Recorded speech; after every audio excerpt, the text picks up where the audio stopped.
I'm just a rock chick. I would describe my music and my sound as Avril Lavigne. It's the best damn thing. Welcome back to another episode of the Best Damn Avril Lavigne podcast, a facts and trivia-based podcast about Canadian pop singer Avril Lavigne. I'm your host, Andrea DiFrancesco. Today marks a very exciting day for the podcast because we have our first ever guest for the second edition of That's What Everyone's Talking About.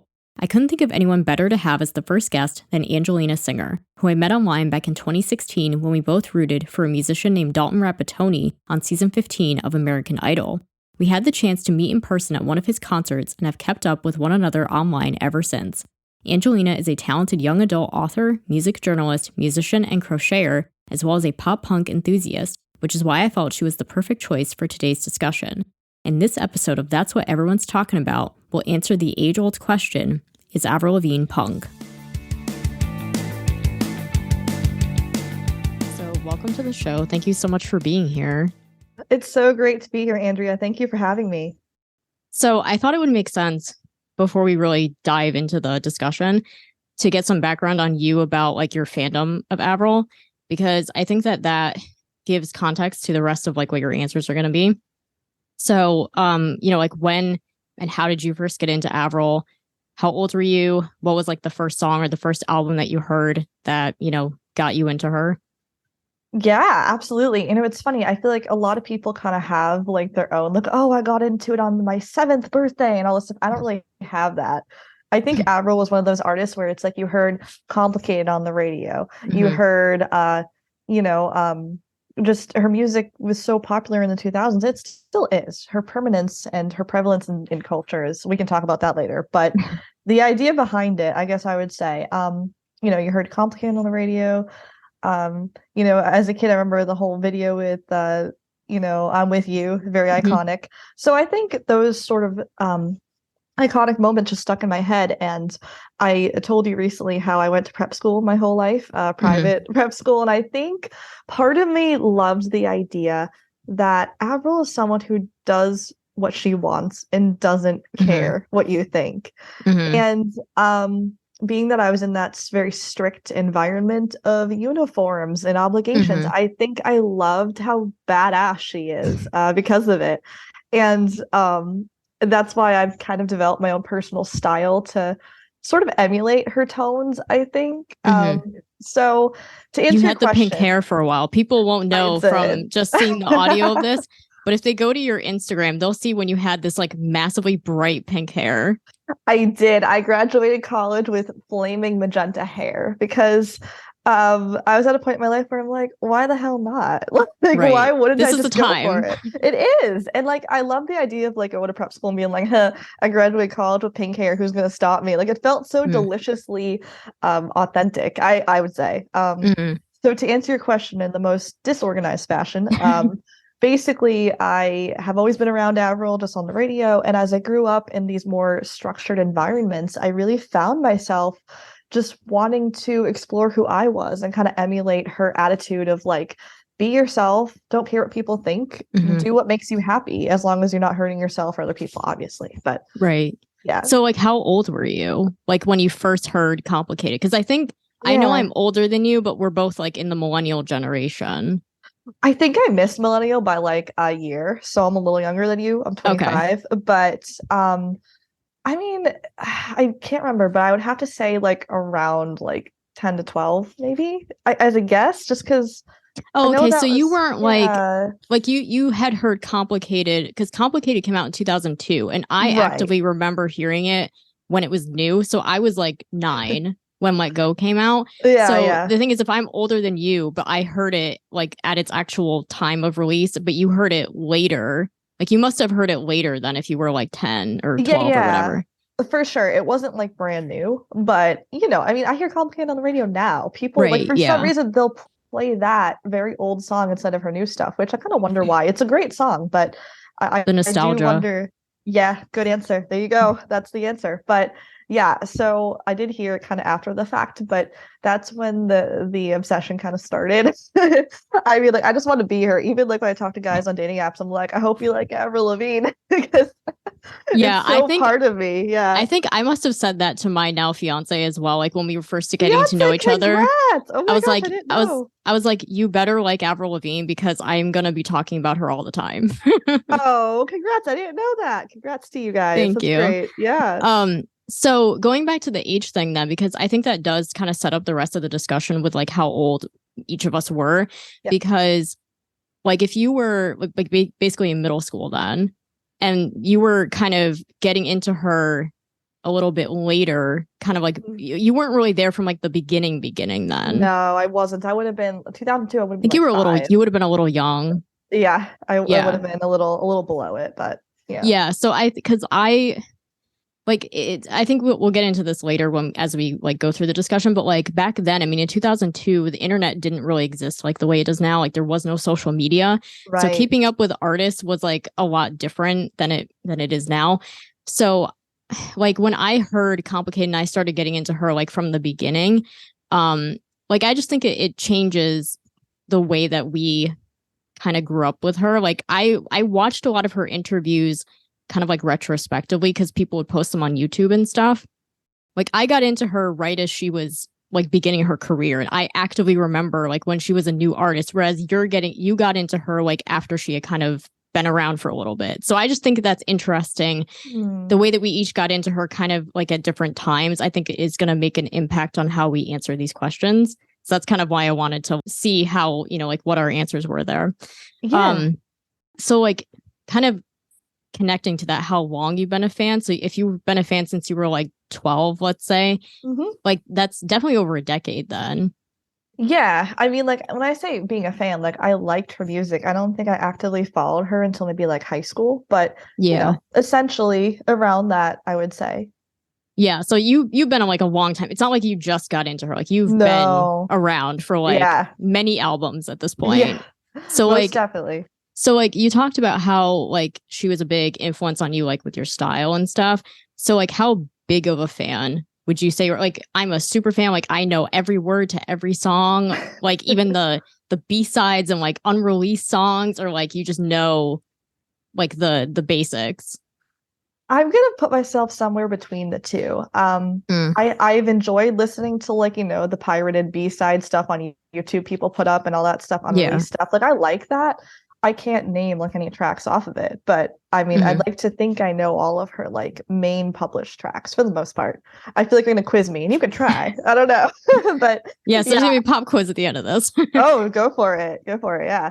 So you have seen her in concert though, right? I have, yes. So I'm a music journalist, and I often try to get press passes to things. And so I saw her Head Above Water tour in 2018. My friend and I went. We had an incredible time. I mean, I think there's something very like, I want to say, without getting like philosophical, in the loosest way of the term, I would say there's a kind of a religious experience about screaming happy ending at the top of your lungs with Avril in the room. I'm just saying, it was pretty surreal. It was great.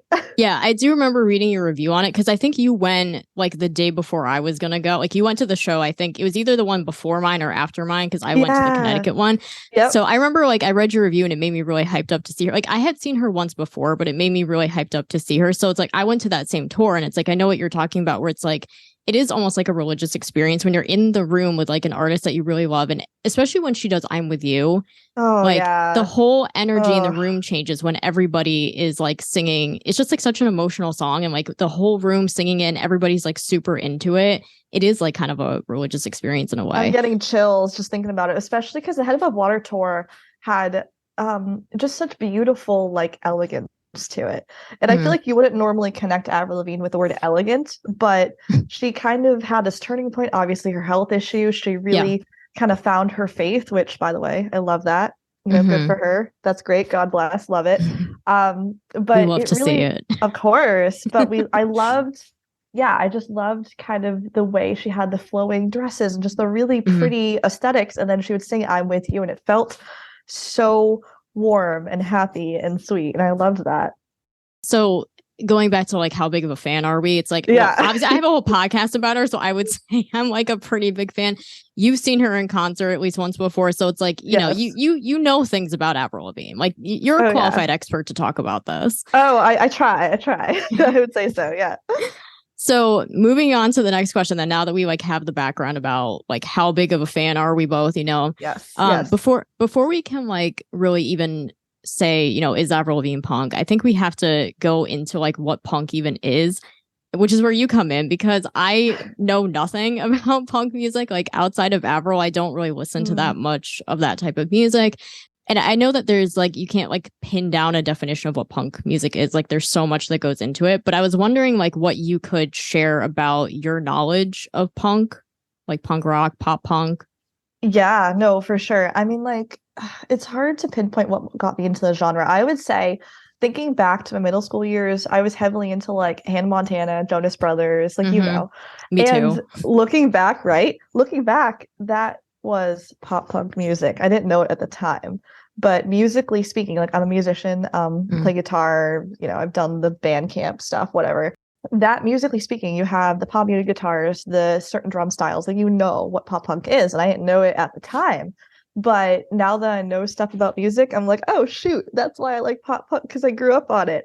And yeah, I have the angsty attitude and the prep school like angst and all that. But I really believe that it was rooted in me kind of early. And then from there, like I started to discover bands like All Time Low, Paramore, like, the typical stuff that people are into from the 2000s and obviously even now still. And so as far as what's punk, I guess, to bring us back to your original point, punk as a style is different than punk music, but punk music, it has those qualifications, the pop muted guitars, the drums, the angsty attitude. But at the core, I would say punk music is built on not caring what people think, and that is connected to style too. I know. I was thinking about that too. I was wondering, like, how can you, especially like punk fans are very elitist. I think they're very particular about that genre. They're very protective of that genre. Right. And they're very specific about like, this is punk, this is not punk. And so I was wondering, like, how do you define a music genre?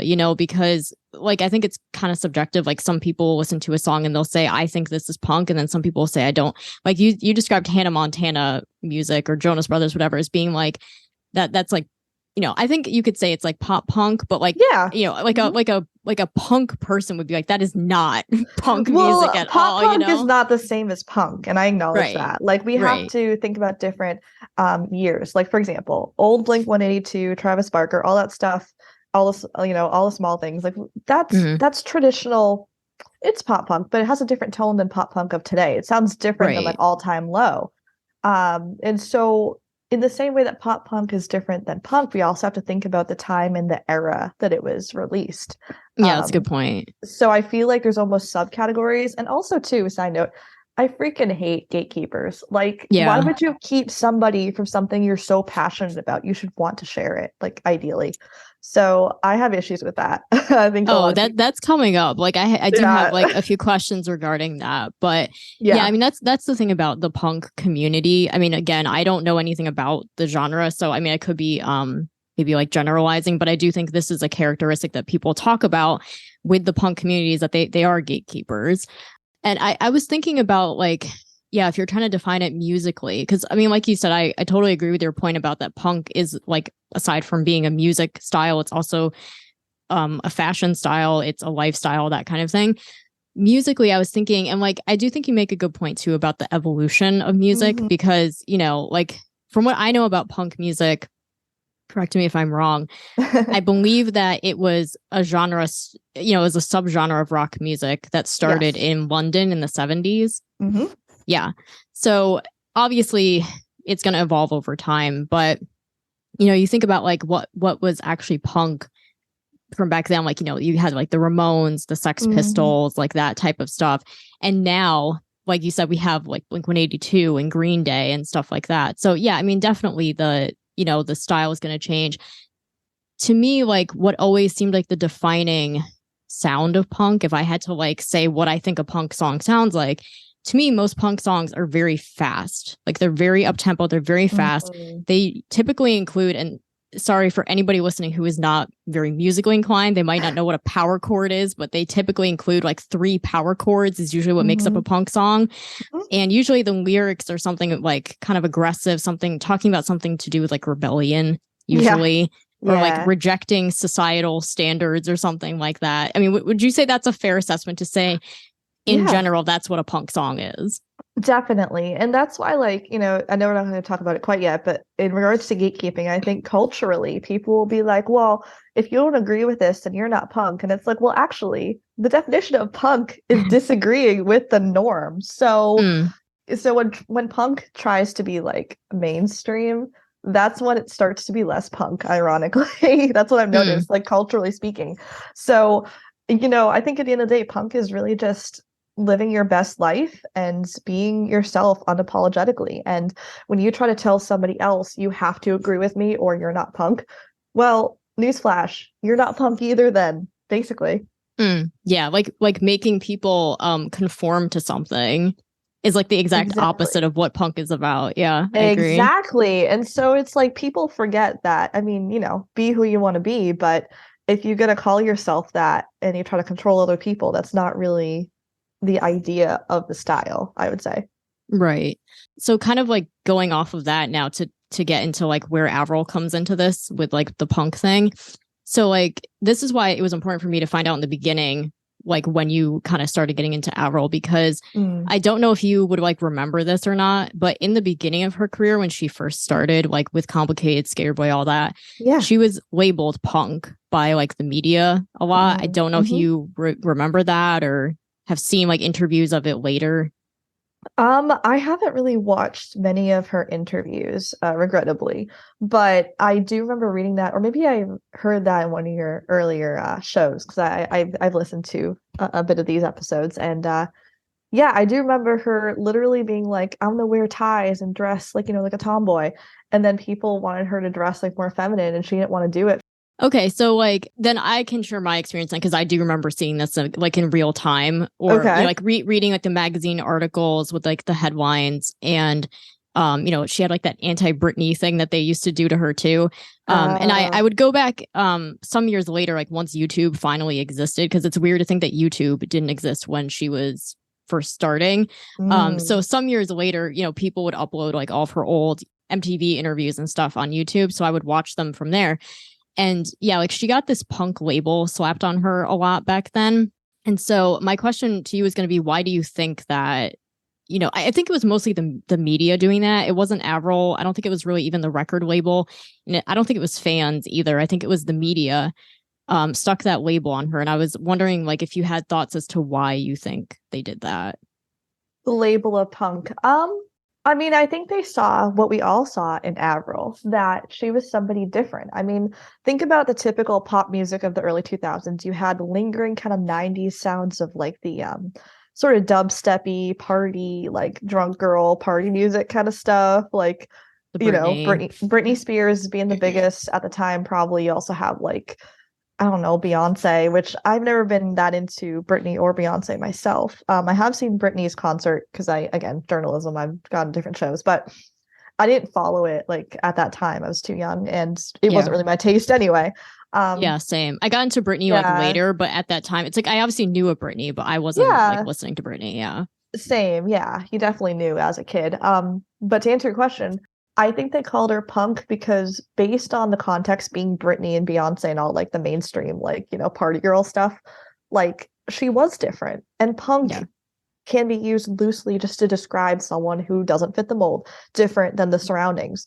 So, like I said, in the way that we also think about different years of punk development, there's different cultural aspects, and there's also just categorical aspects of she doesn't fit the typical music that we're playing today, so therefore she's punk. Like, okay, what does that That's really exactly mean? what I think is like, exactly. they saw that like, and I think she kind of said this herself when she would be asked about it, or she would talk about how much she actually hated that people called her punk, but she would say like, well, basically they have to call me punk, or they have to call me the anti-Britney because I am like the opposite. Like they couldn't think of anything else. Like, and also we know that the media sensationalizes everything to sell. That's how you sell magazines and get people to click on your articles and stuff, is with these like kind of over exaggerated headlines and stuff. So it's like calling somebody the anti-Britney, or saying like, oh, Avril is like, she's ushering in a new wave of punk. Like that's going to get people to click on it, you know?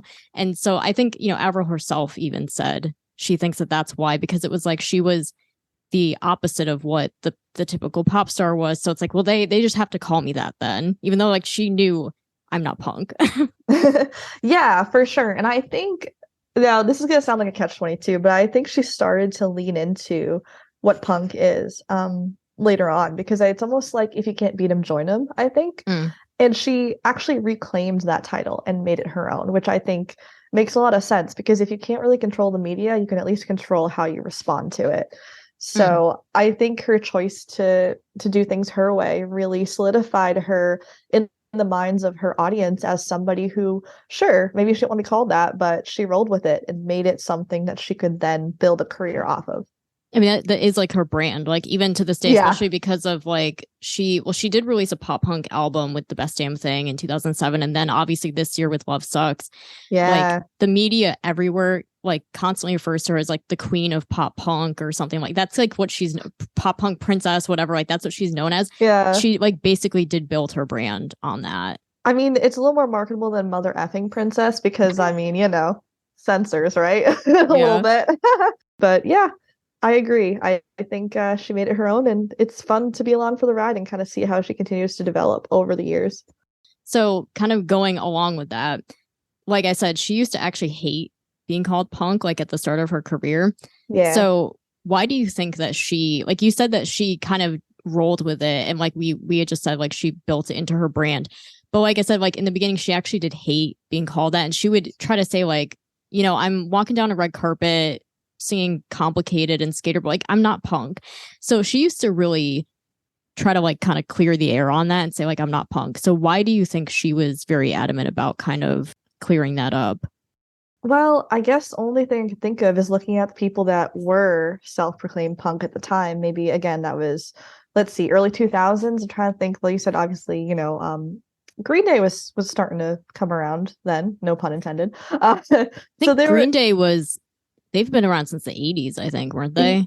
I don't know the specifics, but I know they were definitely around doing stuff in the early 2000s. Like American Idiot was like one of their big albums in 2004. So that was about that time, yeah. Yeah, so if she sees Green Day as punk, because I feel like they lean very obviously into that genre without question. Yeah. I mean, Green Day is vastly different from Avril's music. I mean, it's grittier. I think it's, in many ways, it's not that it's angrier. I think it's angry in a different way. But I would say that it's a little more, it's not that it's not nuanced, but there's a different quality to Green Day music. I think Avril's music kind of mixes heartache and love with angst. Whereas Green Day, I think, is much more about like question the establishment, like F you kind of stuff. You know what I mean? Yeah, definitely. And that's so like what the song American Idiot is. Basically. Exactly. Yeah. So for those reasons, I really think Avril's content is much more internalized. It's emotions, relationships. Well, also like she has that female perspective on it. Yes. And without, I don't want to generalize too heavily and be like, girls can't have big questions about things. I mean, it is common that people associate like female emotions with like, you know, girls, obviously, you know, relationships and stuff, without generalizing too much, because that's not fair. But it kind of makes sense that like, you know, a male fronted band would have a little more emphasis on like, you know, just different issues, you know? Yeah, exactly.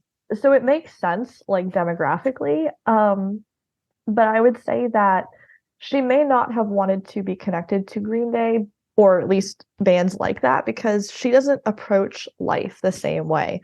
I think she's much more poetic. And not that Green Day isn't poetic, but Avril has a certain finesse about her that's kind of a mix of the angst that Green Day has, but also like Taylor Swift. Like she has the confessional lyrics. Yes, stuff that feels like it's out of a diary. Like, do you ever listen to a Green Day song and be like, oh, I feel like I'm reading Billy Joe's diary? Like, probably not. Like, I don't think you feel that. At least I don't. So for that reason, I'm like, yeah, probably not. So another reason I identify with her so well is I also grew up heavily listening to Taylor Swift. And I think as I got older, I still do enjoy her music. I've seen her concerts, you know, she's great. But Avril, for me, is like the next phase of my life. Like, I feel like, you know, coming of age, figuring out who you are, like, you know, for some reason, Avril has kind of brought me to a different level that Taylor like hasn't really hit the same note with me personally. Which is very subjective and I can't even really explain it. I wonder if, not Yeah. to like interrupt, but I wonder if the reason why you're saying that, like what just occurred to me is that like, because I'm a huge Taylor fan as well. Yeah. I think that Taylor, like obviously Taylor writes about her life and her experiences, but she's very, very detailed with it. And some of the things that she writes about are things that frankly other people, like normal people, cannot relate to, like her reputation or like the paparazzi, like, you know, hedging in on her relation. Like real people can't relate to that. Not that to say she's not a real person, but you know what I mean? Of course. Like, Yeah. I think that like Taylor writes about stuff that it's very good, but it's like stuff that like your average person can't relate to. Whereas Avril, even though she's also a famous celebrity who has probably like those same issues, she writes about things that are always relatable to anybody. Right. And Taylor, like, she is relatable to an extent. I will argue that her older music is relatable to teenagers because she was a kid writing those early albums. And I think Avril, like, because all of her stuff is vague enough, like, I genuinely don't know who she wrote certain songs about. I'm sure that some people do. You might know. I don't know. But Taylor Swift, you're like, oh, there's Jake Gyllenhaal. Oh, yeah, like there's she Harry puts so many Styles. Like, we just details in know. it. Like she puts a lot of details in it that you can tell, like even if she doesn't explicitly say who songs are about, people, it is always a guessing game, like who she writes songs, but it's kind of just like a game that has become a thing. When Taylor Swift puts out an album, people want to guess who the songs are about. And I feel like with Avril, even though people, you know, her relationships have been public, but I feel like people are not so focused on figuring out who the songs are about because yeah, she doesn't put like explicit details in the songs. And like you said, I think that Avril, as much as I would like for Avril to be more specific and poetic in her song lyrics, at the same time, I appreciate that she is vague with them because then that means it's very open to interpretation and that you can make it apply to your own life, like in however way you see fit, you know? Yeah, no, definitely. I totally agree with that. I'm a big fan of Taylor too, but I think Avril leaves a lot of room for you to kind of fit your own story into her music, which is cool because, like, you know, then it becomes a part of your experience and you have these songs to kind of go back to and relive. And I have that with Taylor too, but more recently, it's like her stuff is kind of cyclical in her own little like universe, so to speak. So it's a little different, like structurally. Yeah. Yeah. So getting back to like the whole, you know, why was she against the whole punk label thing? My thought about it was that, like we had kind of referenced before, that community is very elitist. They're very much, and it's worth noting that they are mostly men. So it's a very male dominated community. I mean, not to say that there aren't, you know, female fans, obviously like yourself, female fans of that music. But especially back then in the early 2000s, we have to also remember too that like culturally things were quite different. And it was a very male dominated community and, you know, very gatekeepy. And so I can definitely see them, you know, probably trashing her a lot, like, you know, online or whatever, like Avril Lavigne's not punk. And so I think to me, it almost was like her acknowledging, like, I'm not punk. It was almost like her trying to get ahead of it and be like, please don't bash me. Like, I know that I'm not punk. You don't have, like, I'm not the one who said I'm punk. You know, if you have a problem with it, go after the people who are saying it, but I don't actually believe this about myself. It was the same thing with the skateboarding thing where people made this big deal about the fact that she skateboards and she's like, I'm not Tony Hawk or something, you know, like people made this huge deal about it. And she's like, she herself thought it was super stupid. So yeah, no, definitely. And I think part of the reason why she maybe hesitated to take that title or category, so to speak, is because like it's easy enough to find your place when you have time to do it. But when you just walk in and say, hey, everyone, I fit in this category, they'll be like, what do you mean? You just got here. So I think she eventually embraced it because she had paid her dues and, you know, on the accolades to be able to own it. But until she did that, she like understandably didn't want to take that on, I guess, or the pressure and the obligation that comes with it culturally and musically, because she didn't want to be limited to that one little box, not knowing where her career was going to go at the time. Yeah, I think that makes sense too. We kind of did touch on this, but like I think it's safe to say we can't really say that Avril's punk, like at least from a musical perspective. Like she's not the Ramones or the Sex Pistols or something like that. Like she's always had a pop sensibility to her music. But if not punk, do you think that Avril can at least be considered pop punk? I think that's fair to say. Oh, definitely. No, definitely. Because musically speaking, she has all the ingredients. Like you said, it's the simplified chords. She's not walking in there with like augmented seventh or whatever chords that are wonky that I really should study up on. I don't know them, but it's okay. I don't either. I don't even listening. know like what that was that you said. Like I'm self-taught Yeah. at guitar, so it's like I don't even know. Yeah, no, if my previous guitar teachers are listening, don't worry about that. I don't know what I'm talking about. I do. I haven't mastered those chords. But the point I'm trying to make is you know, there are some chords that have a lot of different parts. They're intricate. They have different intervals in them that give them different qualities. And then you have, like you said, the bare bones power chord that is just the root and the fifth, and that's kind of all you need. It's just that. So when you do that, it's a lot more open, a lot more I don't want to say like bland because that's not the word I'm wanting to use here, Simple, but yeah, maybe? it's not distracting your ear from like punchy lyrics or heavier guitar beats and intricate rhythms. Like power chords leave room for other things to jump in. When you have intricate chords, it kind of takes the focus from like everything else. So I think that, you know, she's going to use nice chords, but they're not going to stand out and in your face. So yeah, it's pop punk. You know, if you're defining the musical side of punk as simply like the Ramones, old Blink 182, maybe like the really old All Time Low stuff that has those like metal drum beats that are really, really fast and you know, that kind of stuff, then okay. If that's punk, then no, she's not punk musically. Mm-hmm. But she has elements of that in there, you know. Absolutely. I think especially on Love Sucks, we have things like Cannonball that do play into that heavier punk side. So she literally has a song with Mark Hoppus. yeah, exactly. So, you know, she's very deeply entrenched in the punk genre musically and socially, culturally, but it's not something that she allows to fully define her, is what I would say as a consensus. Oh, absolutely. Because I mean, ever since the first album, like she's always had a variety of different types of songs on her records. Like, I mean, there's always got to be that quintessential ballad on every album, like the I'm With You or something, you know? And then like after the Best Damn Thing album, she did do a little bit of a departure musically. Like she had the Goodbye Lullaby album, which was more acoustic based, like kind of singer-songwritery. And then on her self-titled album, that was like, I think her most pop record. Like it was all over the place musically, but like there was like the song Hello Kitty, which was like very EDM. I love that song because to me it's like a joke song. Like it's so funny. It's a novelty. Like, it really is. I think there's something very punk about finding your own place where maybe you don't originally belong. Meaning, you know, she's obviously not Japanese. We know she's Canadian, all that. But it was really, really fun. And I actually think it's really punk because, you know, she's got the wacky, like, you know, shaved hair style that's only she could pull off. I could never do that. You know what I mean? Like there's so much in there and it's so fun and colorful and bright. And the lyrics are freaking weird. Like, I don't know where she got the ideas, but it's so funny to me. But I enjoy it. I don't know. It's a fun one. Yeah. So like there's that album that had stuff like that, like very experimental.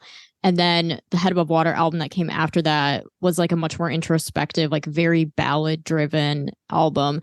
And then with Love Sucks, we see her kind of have this return to form where she got back into that pop punk stuff again. Right. Yeah, no, definitely. And I think, you know, the fact that she's able to make those diversions so smooth really shows her artistry, like to be able to jump back and forth so seamlessly. We had kind of just touched on this already, but can Avril be considered punk from a lifestyle perspective, which we did talk about that, like how you said she doesn't care what people think and she does her own style. We kind of said like, that's kind of what, you know, the whole vibe of punk, like being punk kind of is apart from the music part of it. Right. And the fashion part of it too. Yeah, I think Avril took punk as like a launching point, and I think she used it to kind of situate herself like in culture and in the time and style that existed when she started her career. But I think from there, it really became her own sort of branding. And I think when you say she made punk, a clothing line. She did, Abby Dawn. Yeah, I remember I first heard about that from the What the Hell video because she had obviously that plugged in there. Yeah, right. I have some. Do you have any Abby Dawn? Because I have some. I don't. I mean, like, I like it on her. I don't know if it would fit my lifestyle or not. That's the thing. Like, where would I wear that? But they're cool, like pieces. They're artsy, you know. That's kind of like what I was referencing is like, you know, even just with the fashion style, like she's always been known for her like Hot Topic kind of fashion. And then she even made her own fashion line. So it's like, yeah, she really had like immersed herself, you know, even just outside of the music and like the pop punk music. And like everybody knows her for like that kind of rebellious attitude. It's like she immersed herself even more with like the fashion part of it, to the point that, you know, she is considered kind of like a fashion icon in that like punk world. Exactly. And I think, you know, both musically and fashion culture, whatever, what have you, you can't really say punk without thinking of Avril Lavigne. At least, Yeah. you know, at least in this country. I mean, other countries too. Japan, you know, other people, other countries love her too. But at least in America, I know that she's very deeply entrenched in the idea of punk culture, for better or worse. So yeah. It's pretty cool. And it's something that, you know, maybe she didn't mean to when she started that way, but I think she's kind of purposely embraced it. I think it's something that over time she's really found her stride with overall. Yeah, I think so too. So kind of like switching gears into like other artists besides Avril, I was curious about what other pop punk or punk rock bands you listen to, and if you think any of them either have influenced Avril's sound. Like if you, when you listen to Avril, you hear, oh, I hear Green Day or Blink-182 in that, or vice versa. Like if you listen to like some of those newer bands and you think they were definitely inspired by Avril. Great question. I mean, obviously, you know, I would not, I'm so sure that she obviously knows Blink-182 and Green Day, and I think that she's probably taken ideas musically from them. I don't have like specific examples, but Travis I think Barker worked on The Best Damn Thing and also Love exactly. Sucks. So it's like the Blink-182 influences are definitely pretty heavy on those albums. Definitely. And actually, she's on his record label now, on DTAA Records. So I think it's pretty safe to say her and Travis Barker are pretty tight, I would say, for that reason. So yes, I will say safely, I can say that I'm sure Blink and Green Day have affected her music. As far as other bands, like she probably knows Paramore. Like I'm pretty sure she would. And Paramore I think has Paramore took a page from her. Like I think I don't know if Paramore, when they were like kind of first starting, I think they were definitely compared to her, and I think they kind of like Hayley Williams. I think kind of didn't. Not that she didn't like that, but I think she kind of wanted to be known as like her own thing. Yeah. But like she has gone on record saying like Paramore would not exist without Avril. Like Paramore would not like have been as popular as they were without Avril kind of paving the way for them. Exactly. And of course, you know, in the same way that Haley doesn't want to be compared to Avril just because it's like, well, that's such a give me. It's such an easy little like, oh, girl in rock music. Like, because there aren't many. There are more now, but I think in the early 2000s it was starting to take shape. You know, like you said, it's a male dominated sort of genre. So it makes sense why she'd want to be careful about just aligning herself with like, oh, another pretty girl doing rock music. You know, you want to have your own identity that's different than just who you are as a human being, you know? So yeah, I would say that's true. And I know that both Haley and Avril have been on tour with Taylor Swift. At least they popped up as like a special guest. I think Avril did 1989 tour, and I believe Haley was like the Speak Now tour, something she popped up on. I think you're right. Yeah. So, you know, they run in the same circles, so it makes sense that they would have music that would interact similarly, both sonically and thematically and categorically. So yeah, I think it's a safe bet. Other bands I listen to would be like All Time Low, a little bit of Pierce the Veil, All Time Low, and who? Yeah, like so the frontman, I think his name is Alex Gaskarth. Did I get that right? Yes. Yeah, like they like so she actually did like they were performing at the same festival, I think, a couple of times recently, and they decided to get on stage together and do All the Small Things by Blink-182. Oh, I saw that. Yeah, the When We Were Young festival. Oh my gosh. Yeah. Yes, I saw those clips. I'm like, damn, like two of my favorites. I would have loved to have seen that, you know? Yeah, so it's like they teamed up and they did a Blink cover together, and then he's been working in the studio with her because she's working on new music.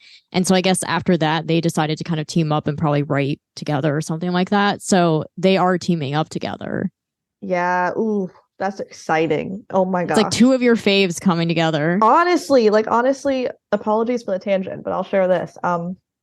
I wrote a character heavily inspired by Alex Gaskarth, not as a person, like not his personal story or life, but just his snarky personality and appearance. I actually like used him as like a character claim for one of my book characters. So it's fun. I like to, whenever I write books or, stories or whatever, I always have to picture like a face. So it's really fun to like think about people and bands that I admire, just people that, kind of embody the character I'm looking for. So that would be sick to hear music from Avril and All Time Low. I hope that happens. Oh, I think it definitely is going to. Going back to like who Avril might sound like or who she's influenced by, I do know, like, again, I don't know like what you know about her from like her early, life and career, but like what, because I've read a lot of her interviews and stuff. I know you said you hadn't really explored her interviews. So like I know like she's talked about her influences a lot. She grew up listening to Green Day and it's interesting because she grew up listening to a lot of country music too. But as far as like when she started getting into like rock music, when she was like in high school, she listened to like Nirvana, Green Day, Blink-182. I think she kind of liked Sum 41 as well. Or maybe once she got married to Derek, I'm sure she was like very in that world with Sum 41. So I definitely think you can hear those influences in her music. Oh, definitely, for sure. And I mean, I think it's so funny that you mentioned she was into country because I know, like, doesn't she credit like Loretta Lynn as like a big influencer or like no? It was Shania Twain, I think. That's what it was. Yes, exactly. I knew it was one of those country like all stars. And yeah, definitely. And so like Loretta Lynn would be older, like some dad's generation. I was like, wait, I haven't heard that. Like, do you know something I don't know? No, I don't know. We're thinking of Shania Twain. Don't listen to me. I'm a fake fan. Just kidding. But also like she was heavily involved in like church music, and that's why like I love how she really found her faith again, because I know she was raised like in a Christian faith and all that, so we love to see that.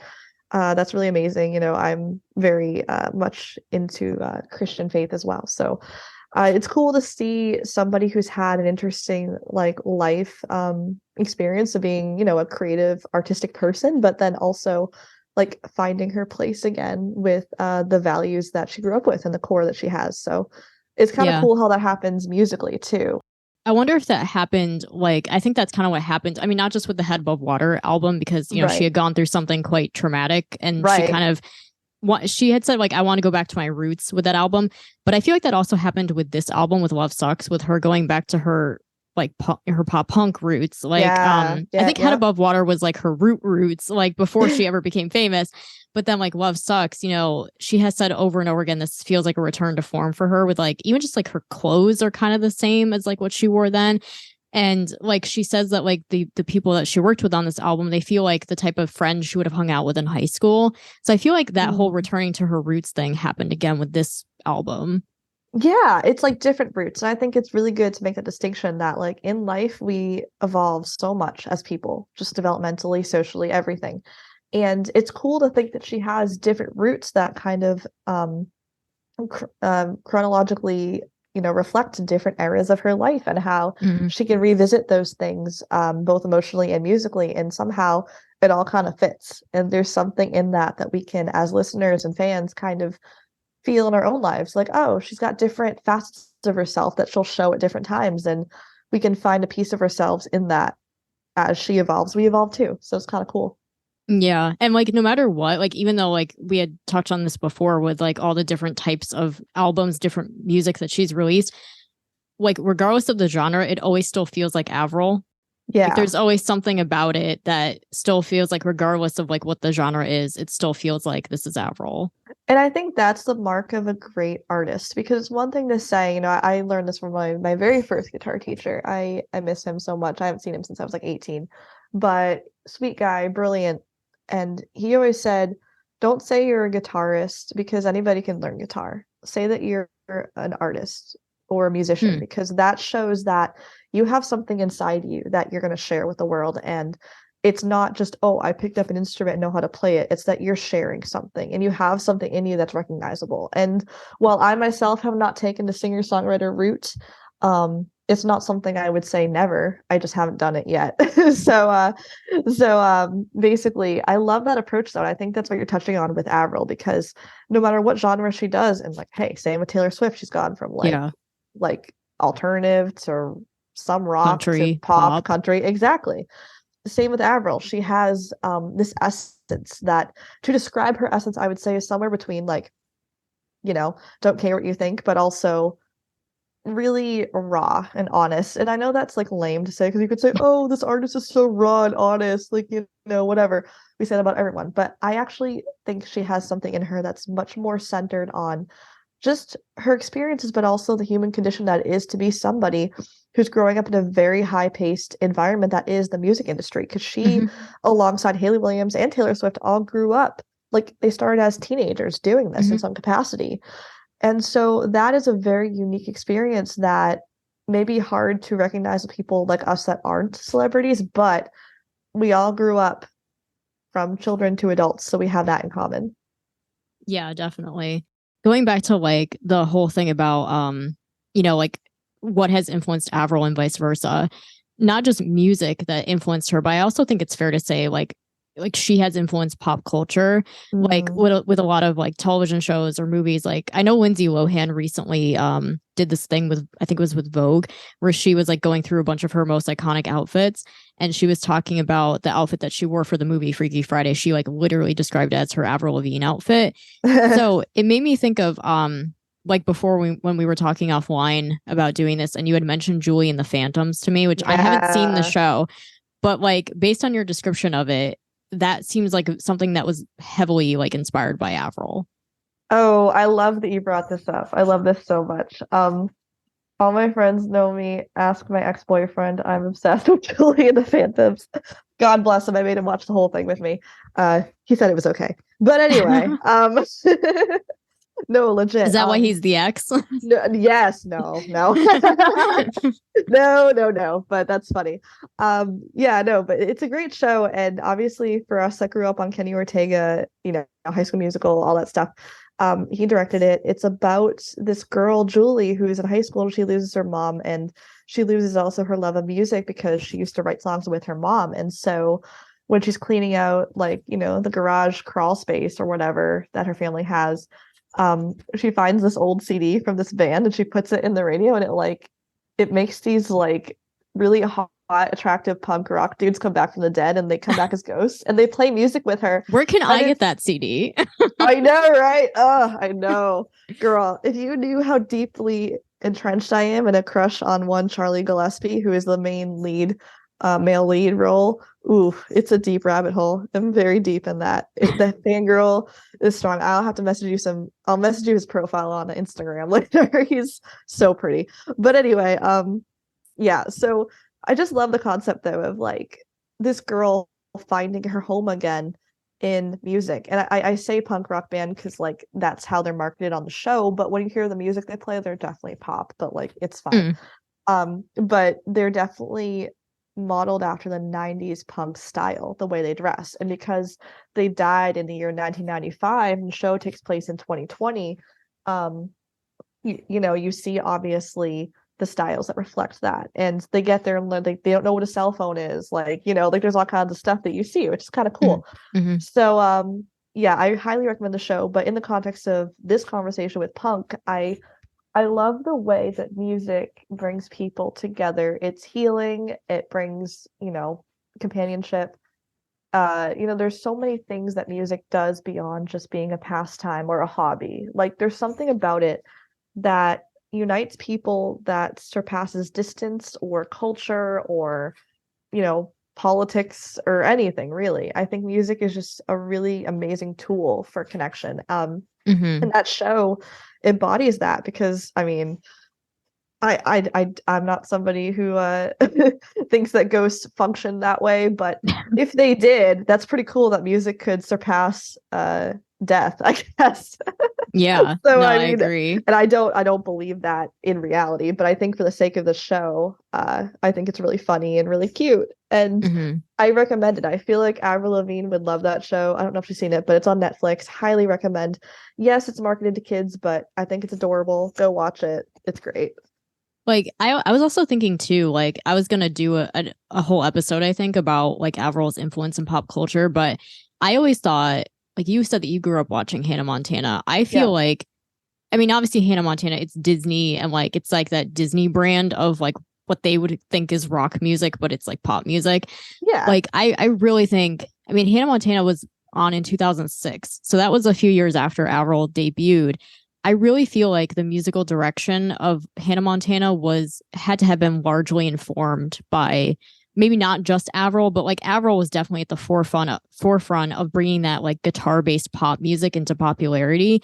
And I feel like Hannah Montana definitely like took its cues from that. Like, Well, I can't believe that's a coincidence. Oh, no, I fully agree with you. And we also have Michelle Branch was big in the 2000s. People forget about Michelle Branch. Like, I know love that, like, Michelle Branch. Oh my gosh. like, I know that, like, a lot of people credit Avril as being, like, the one who ushered in that wave of new pop music.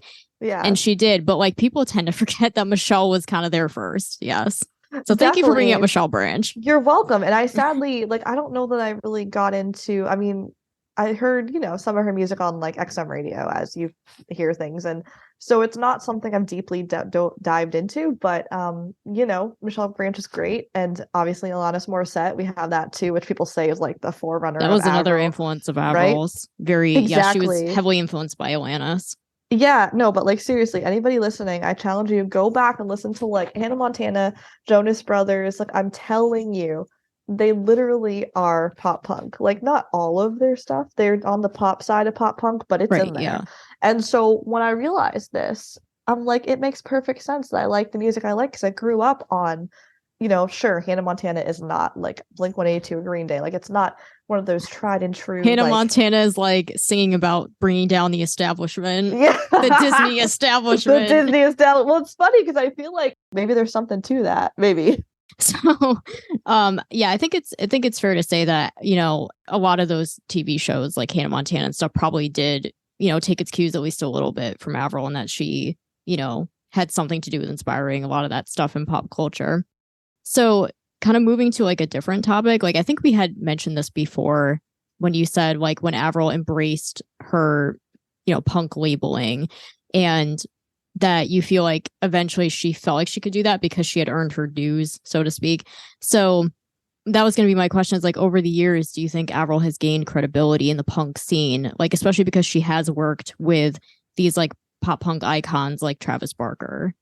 Yeah, definitely. I think, like I said, ironically, she found a home in punk for better or worse. And I'd say that because of that, she has networked with these high profile people that anybody would say, oh, Travis Barker, like he's, forerunner, Blink-182, of course, like no doubt with that, And I think, her taking the time to network and obviously work with these people, she even has a song with Youngblood that just came out today. Like that's a big deal, So she's definitely got herself kind of on the pulse of what's hot, what's happening. Like even like TikTok has brought out some interesting characters that are into the pop punk. Do you know like Jaden Hossler or like Huddy, for example?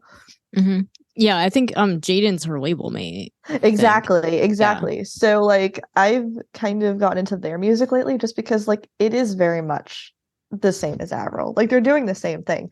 And of course these guys are a lot younger than Avril, but they're hitting the same tone. They're taking the same kind of snarky attitude and the same kind of like fun kind of punk edgy kind of thing. So it's funny how it kind of repeats itself, like not in a boring way. They have their own style. I'm not trying to say they're the same as Avril, but I'm saying that they're approaching the idea of punk music in a similar fashion as Avril. Yeah, maybe. That's what I was gonna say before. The thing that I forgot to say is that with the whole Hannah Montana thing, Jonas Brothers thing, that to me sounds like you're saying almost like they were like a gateway for you into like more true, authentic like pop punk music.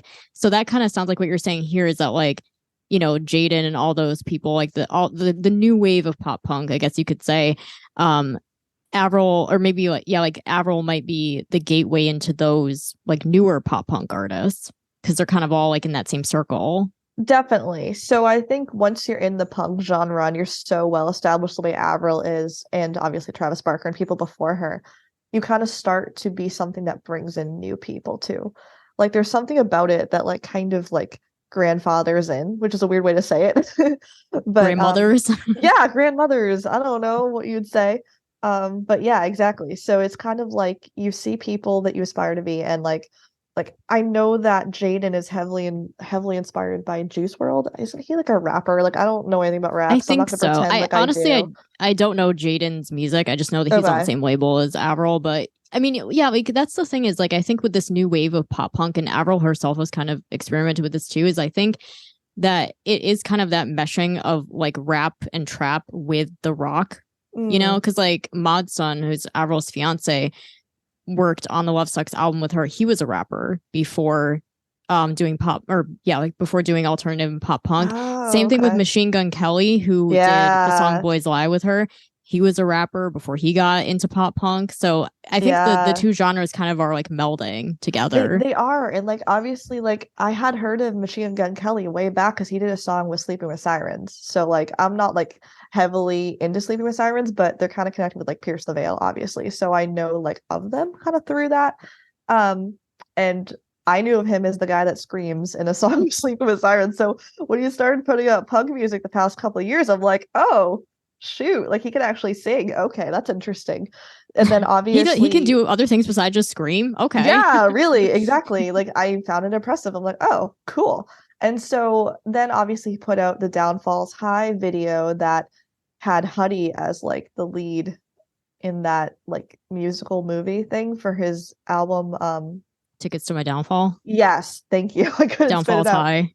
Exactly. I haven't watched it like in depth, but I've seen parts of it. It's an interesting concept. Like I love when artists will take a longer form and do like a longer like film for their music, because I feel like a lot of artists rely too heavily on just a shorter form like music video stuff, which like we love that, but it's cool to tell a story in a different way, especially being an author myself. I love like the opportunity to develop narratives and plot lines and emotions a little deeper. So all I'm saying is that was a long way of saying everyone's connected. Like we have MGK working with Mod's son, working with Avril, like, you know, Jaden made a cameo and had a small part in the Downfalls High video too. Like, you know, there's so many like connections. And now that Travis Barker has a record label, you're seeing all these people kind of intermingle. And hopefully that brings out some more cool like partnerships in music through it. Cause anytime people that I follow play music together, I'm like, nice. That's really satisfying.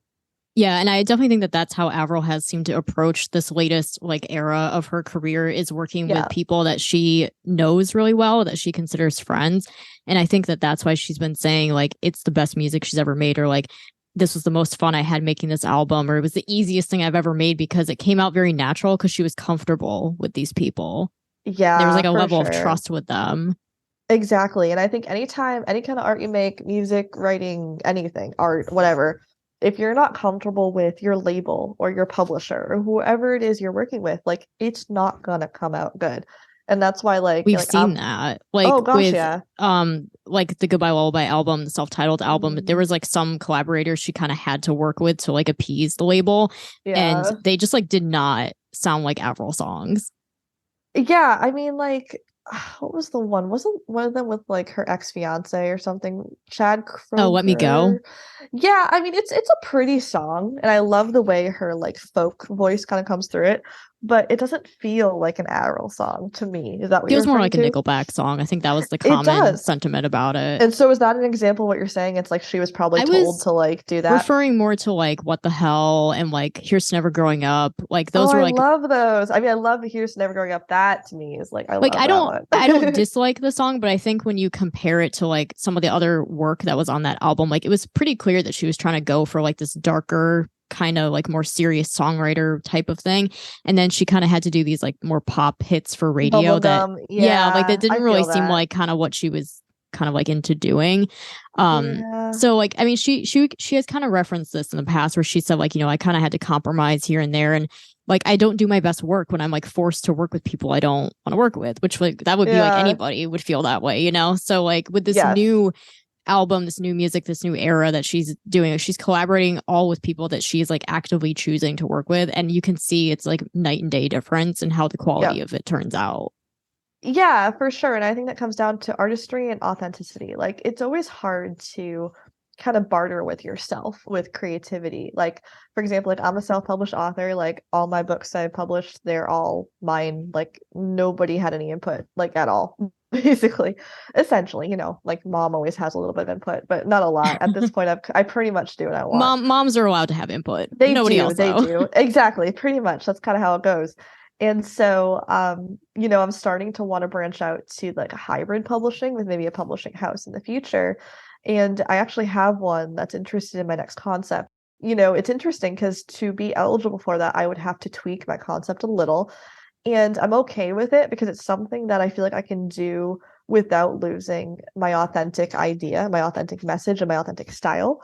But if it was something that I had to do like completely different, I'd be like, yeah, no, not going to happen. So it's kind of knowing what you want to do with your art and how much you want to compromise it, if at all. Because sometimes you can, sometimes you can't. And only you really know how you want to address that.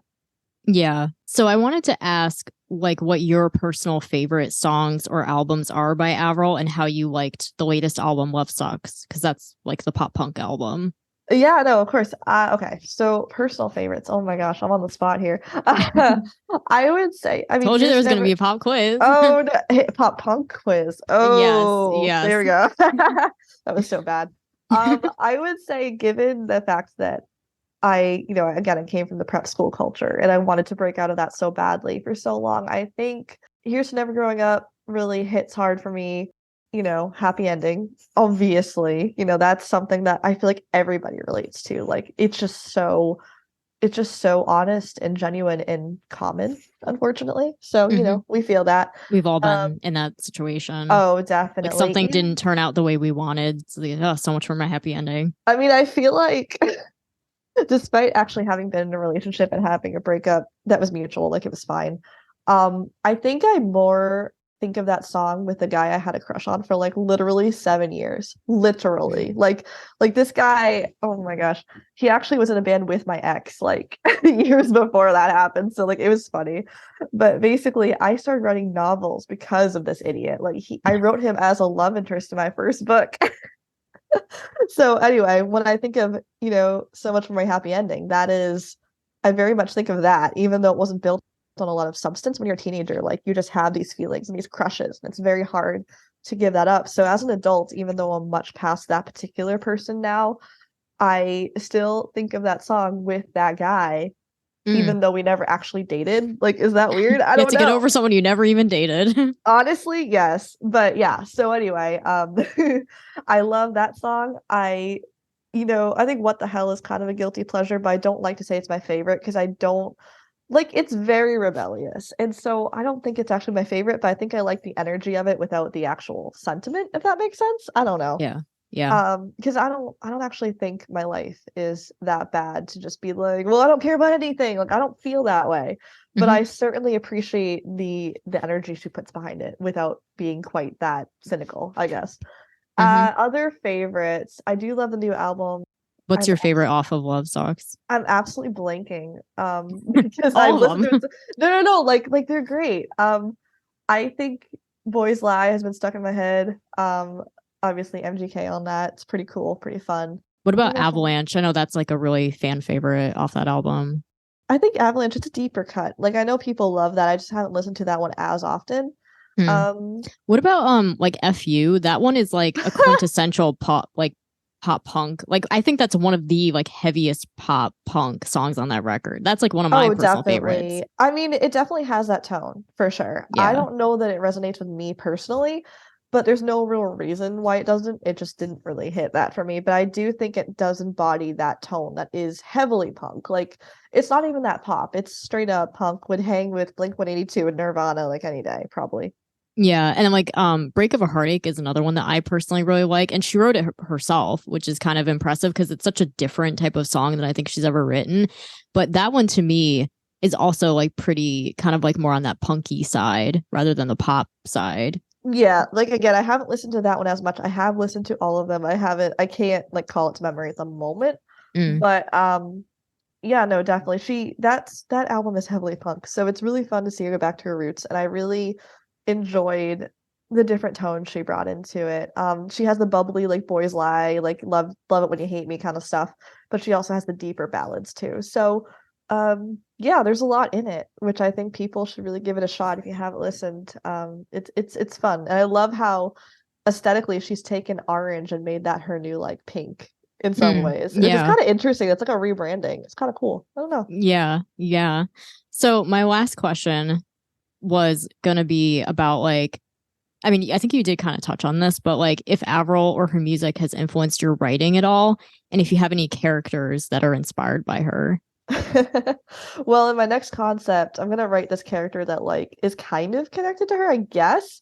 I don't know if you watch the show Victorious at all. Yes, I did. Okay, my character will be Jade West, essentially. I'm not stealing, like, I'm not plagiarizing at all. I'm just taking that personality and using it for my own story. So basically, it's this girl who writes a column about how to, it's called Breakup Queen, is my book. And it's going to be about a girl who writes a breakup advice column in school, but she's anonymous. She doesn't want people to know she's writing it. So, because the thing is, she's never been in a relationship. So when people eventually find out that she hasn't been in a relationship, it's like mortifying. And the reason they find out is because this band rolls into town that used to go to her school like a couple of years before. Basically, I'm gonna model them after 5 Seconds of Summer because obviously, why not? And and basically, she's gonna have to like fake date the lead singer to cover her name because they're the ones that like accidentally pulled the curtain on her, like accidentally. I'm still kind of working out how to do that. And so it's a whole thing. So like the character then, I know her name is Ivy. Ivy Gray is the name of the character because you have talked about it on your socials a little bit. So I do know like some of the background on it.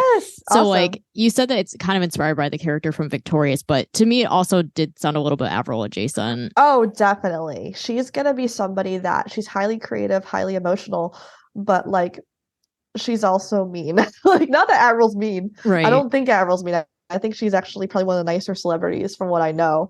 But I think if you mess with Avril, I think she might have a mean streak. So I'm gonna pull some of that into the character, you know, because Avril's a tough cookie. She doesn't take crap from anybody, which I love about her. And so I'm gonna use some of that for the character, but also the style. This girl is gonna be heavily into metal music. It's gonna be funny because I'm gonna make her like a real snot, basically. And over time, the reader will hopefully come to see the value she brings as a person, but you have to like unravel the layers to get to it. So basically that sounds like something that like when that novel is finally published, that it sounds like something that will be up Avril fans' alley, I think. I hope so. I'm gonna try to market it that way. Thank you for the input. I totally agree. Okay, so where can people find you online? Like we just talked about, like finding your social handles and stuff. Absolutely. So I'm at Angelina Singer author on Instagram and Facebook and TikTok. I don't post a ton on there, but have at it if you want to see what I've been posting. Yeah, I love just connecting with readers. I'm an author / I study music. I'm a music journalist and an editor and copywriter. So if you need writing or editing, hit me up. My website is angelinasinger.com. And if you want to add these to like your description, that'd be cool, but like no pressure. Yeah. No, I will, so that people can just easily, link to it. And is there anything that you want to like plug, like a latest book or project or anything that you're working on? For more updates, you can follow me on Twitter too, which I should add. It's at asinger320. My latest concept is the rewind duology. And basically I went back in time to meet my younger self and have a little bit of revenge on some old middle school bullies. There's time travel and romance, and it is heavily inspired by my life, but there are things that also are extremely fictional. So it's a like fun going back in time. Yeah. No, I use or did you really do that? Oh man, I wish. No, sadly no. So but yeah, if you want to read it, it's something that I'm giving a portion of the proceeds to an anti-bullying charity known as Kind Campaign. So I'm super psyched about that. I do conventions and I'd love to connect with readers. So thank you again for having me. This is super fun. Yeah, like I said, I haven't interviewed anybody before, so you were the first guest. So thank you for being the guinea pig on this. Oh my gosh, of course. I hope you do more. It was fun. Once again, a huge thank you to Angelina for coming on to the show. If you're interested in learning more about her and her books, you can find her online at angelinasinger.com. For now, we conclude this edition of the Best Damn Avril Lavigne podcast. Be sure to subscribe on your favorite podcast platform so you can be the first to know when a new episode drops. And don't forget to leave a rating or review as well. We're currently streaming on Apple Podcasts, Spotify, Google, Amazon Music, and Audible. Join me again next time on the Best Damn Avril Lavigne podcast. The Best Damn Avril Lavigne podcast is hosted, produced, and edited by Andre DiFrancesco. Theme music is HD and Lights by J. Powell Flicks. Follow the latest podcast news on Instagram at bestdamnavrilpod or email bestdamnavrilpod@yahoo.com.